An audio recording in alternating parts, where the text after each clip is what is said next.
So we move to the last talk of the session. Gautam is also a co-author, and he works at the network and privacy team at Apple, which improves security and privacy for end users. And before Apple, he did his PhD at the UCSD and then a postdoc at Stanford, where he worked on a paper being presented today.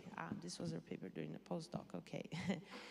So he worked on security and resilience of DNS ecosystem and how attackers try to undermine security and stability of the internet. I think beyond security, you can also talk to Gautam afterwards about openings at Apple as well. Thank you, of course. Thank you for the kind introduction. It is kind of a heavy responsibility to be the last paper presentation of a conference. And so I'm glad you folks are here, and I promise I will free you soon.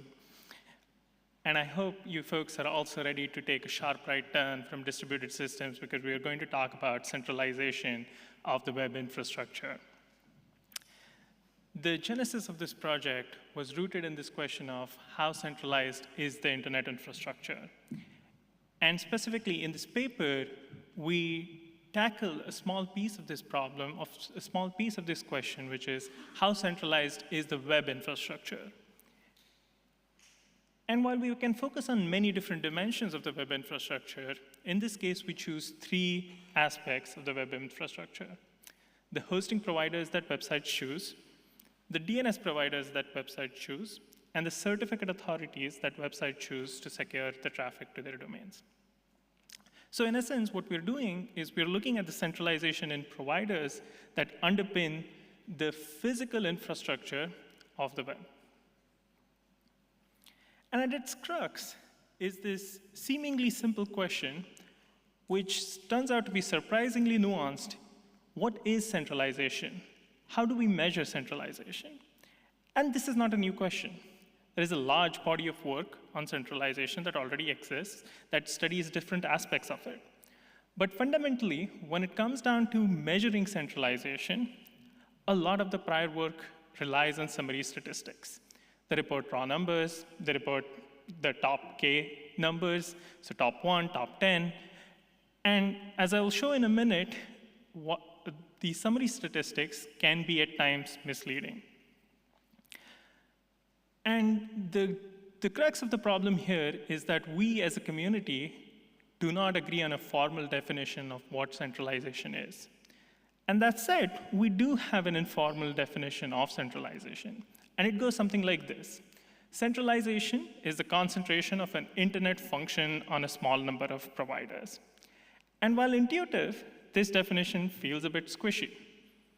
What does it mean to be concentrated? How concentrated is concentrated? How small is small? And this informal definition is really of no use when you're trying to answer questions like, which of these 2 countries is centralized? These are the top 10 websites for 2 countries. And without a formal metric, without a formal definition, we have no objective way of answering this question. Of course, we have the raw numbers. We can see that country A has fewer providers. But then again, country B has a top provider that absolutely dominates its competition. So how do we think about centralization when this is the case? And this is just when you're comparing 2 countries. Imagine we want to compare 3 countries, 4 countries, or 150 countries, as we will soon do. And to drive my point home, what I'm going to do now, as I promised before, is I'm going to walk through an example to show you how misleading summary statistics can be. And to do that, I'm going to use the results from the top 10K, Crux top 10K websites, and show you some of the summary statistics for Thailand, USA, and Iran. If you look at the number of providers, we can see that USA seems to be pretty good. It seems to be the least centralized, and Thailand seems to be pretty bad. If we add in the top 10 provider, however, now suddenly Thailand and USA start looking similar, and Iran feels like it's the least centralized. And I'm going to add one more data point, which is now going to fundamentally shift how we think about these when comparing these 3 countries, which is the top provider. When we look at the top provider in Thailand accounts for 60% of the websites. And this fundamentally changes how we think about Thailand centralization. And if we were to select any one of these summary statistics, we could have taken away a completely different picture of how centralized a specific country is. And at the end of the day, what we want is something that looks at the entire distribution. It looks at the number of providers. It looks at the entire underlying provider distribution and give us a score that we can then use to facilitate comparison. And that is one of the goals of this paper, and that is what we are going to do next. And the key insight to this is this insight to think of centralization as a statistical distance. It is the statistical distance between an observed distribution and a fully decentralized reference distribution. And in this fully decentralized reference distribution, every domain has a different hosting providers. And we are not saying that this is a realistic distribution or even an achievable one or even an ideal one. But what we are saying is that this is a fully decentralized distribution that can act as a reference against which we can benchmark all other countries to understand how centralized a specific country is. And with that insight, we can now redefine centralization as the statistical distance between the observed distribution and the fully decentralized reference distribution. And while we could have used a bunch of statistical distance metrics, the one that we're going to use is the Earth movers distance, also called as Wasserstein distance.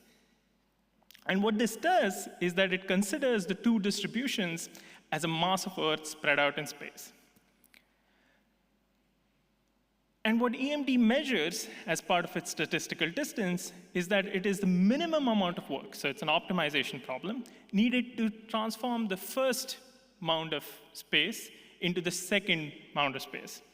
And the unit of work corresponds to transporting a unit of Earth through a unit of ground distance. And we can get to it. You can refer to the paper for more details about that. So the key intuition here is that the more centralized distribution, the more work it will require to become fully decentralized. And as a result, the larger the distance, the more centralized the distribution. And using this Wasserstein distance, the Earth movers distance, we can formalize what this centralization score will look like. And I'm not going to go through the derivation of the score. It's in the paper if you want to read it. But the thing that I want to point out here is that this is a customizable score. If you want to weight the providers by their importance, if you want to weight the websites by their traffic, you can do all of that. All of that is possible. And as such, this is a very powerful way to start thinking about centralization. By the way, I'm sorry about all of the formatting. It looks like going from Keynote to PowerPoint messes up all of the formatting, so I apologize. But now, armed with this centralization score, we now can finally tackle the question of which country is more centralized. Remember, higher the score, the more centralized you are, which means that country B, because it has the higher score, is more centralized than country A. And now that we have this score with us, we can go big. We can now get a country-level view of centralization, and this is exactly what we do. We take the top 10K websites for 150 countries, and then we collect data and apply the centralization score on this data. The data collection is fairly straightforward and mechanical. We use ZDNS to collect the DNS data, zgraph to collect the TLS data, and enrich it with AS2org. And this organizations is what we use the centralization score on. So this is what the overall picture looks like. And there are a lot of things going on here, but I want to draw your attention to three things. The first is that the global top lists are not very representative. And as such, we as a community need to sort of rethink how we use global top lists when we're talking about centralization. The second is that hosting and DNS kind of look similar, which sort of indicates there might be some linkage, the causal a relationship between them. The third is that the Web PKI system, the certificate authorities ecosystem, is highly centralized. And this is not necessarily a bad thing, because maybe we don't want the list of CAs to be infinitely big. We want it to be a small list of CAs. Maybe we want them to be highly controlled, highly regulated. And so this is not necessarily a bad thing. But what is interesting, however, as a result of this, an artifact of this, is that countries that are the least centralized when it comes to hosting providers and DNS providers suddenly become the most centralized when we look at CAs. As an example, Czech Republic, which has a strong network of regional hosting and DNS providers, suddenly becomes centralized, the most centralized, in the certificate authority space because of its overwhelming dependence on Let's Encrypt. And the main thing here that I want to point out is that this is not to say that this is inherently bad. The dependence on Let's Encrypt isn't inherently bad. But what is interesting is that depending on which layer you focus on, which infrastructure you focus on, the same country could be the least centralized or the most centralized. For the rest of the talk, because we are running out of time, I'm going to focus on the hosting providers piece. So I'm going to give you a glimpse of the results from the paper, but there are many, many more results in the paper. The top line is that Cloudflare is pretty much the top provider for 149 of the 150 countries, which seems obvious. It is, for the one country, it is not the top provider, it is the second most top provider. Amazon is the top provider in that case. And even though Cloudflare and Amazon dominate as providers, there is still much geographical variation in centralization, and that is what I want to show you next. So what I'm going to do is I'm going to break down the centralization scores of the different countries categorized by regions. And I know like the sub-regions at the bottom, things are small, but I will help you through it. So the first thing, as you might have guessed, Thailand is the most centralized country. But the Southeast Asia region is fascinating. It has the top 4 most centralized countries. And it's primarily their overt reliance on global providers that causes them to be centralized.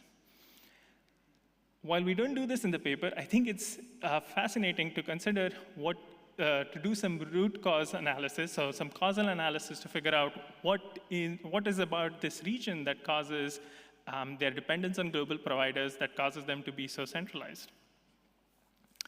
Going from the most centralized to the least centralized, as expected, Iran is the least centralized country, as you might have guessed from the example that I shared before.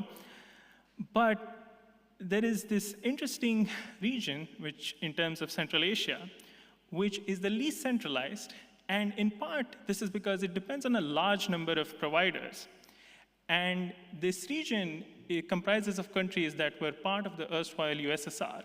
And these large providers are predominantly Russian providers. And this is an interesting aspect.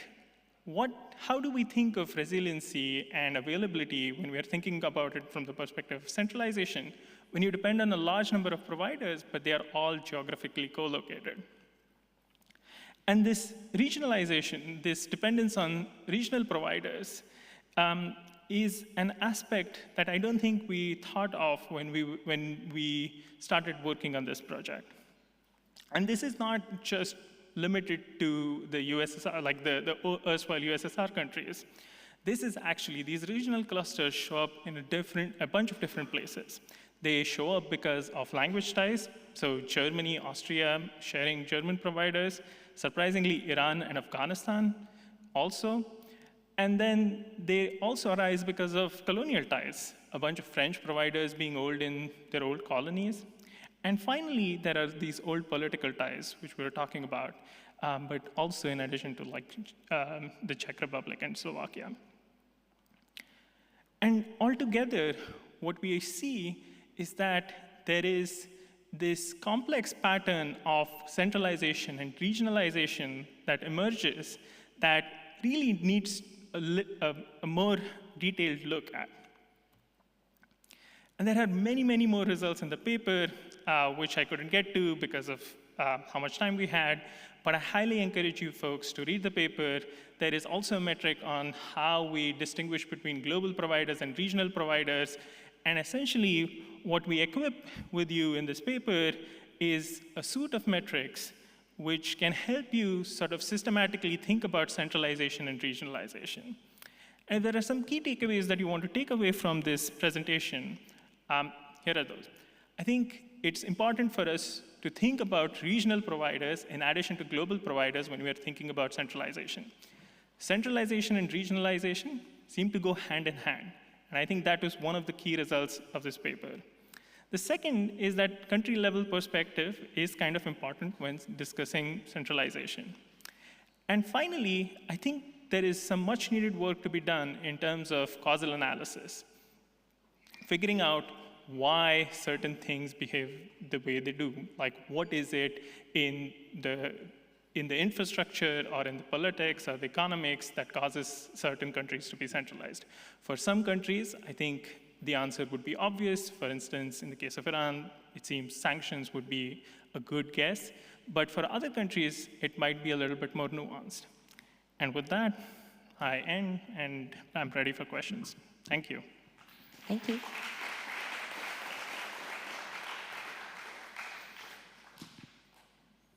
Yes, we have to close. Yeah, so we get to you during the coffee break then, I guess. Not a problem. Yeah. Thank you. Thank you very much, and yeah.